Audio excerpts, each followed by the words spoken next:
ده عم ربيع الراجل البسيط اللي أول ما شاف قافلة مساعدات رايحة عند حبايبنا في غزة ما فكرش ولا ثانية، راح واخد برتقال من اللي بيبيعه ورماها على العربيات وهو بيضحك. كان بيقول خدوا من خيرنا ده أقل واجب. البرتقال ده يمكن كان أكل عيشه، يمكن كان مكسب يوم كامل، لكن قلبه ما حسبهاش بالحساب دي، حسبها بحسبة الرجولة والجدعنة. ما قالش واحنا مالنا، ولا قال احنا اللي محتاجين، ولا فضل يشتكي زي ناس كتير.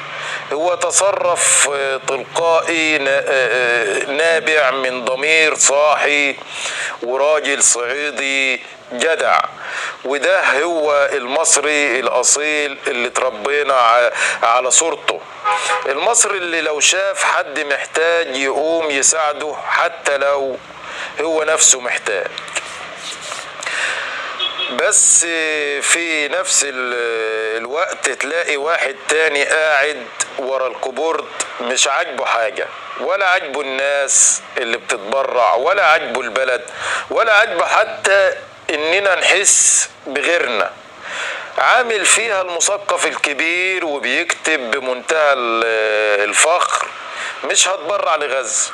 طيب يا سيدي، هو انت فاكر التبرع لغزة نزاهة ولا استعراض وطنية؟ ده يا سادة واجب إنساني قبل ما يكون ديني وقبل ما يكون سياسي.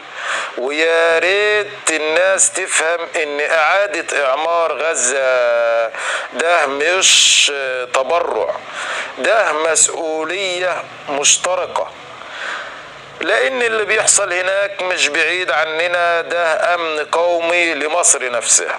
استقرار غزة مش استقرار حدودنا، وده مش استقرار حدودنا بس، ده استقرار كل حاجة. وكل جرح هناك بيوجعنا احنا كمان. والأهل الخليجي الأشقاء هناك احنا نعرف تاريخ الخير اللي بينا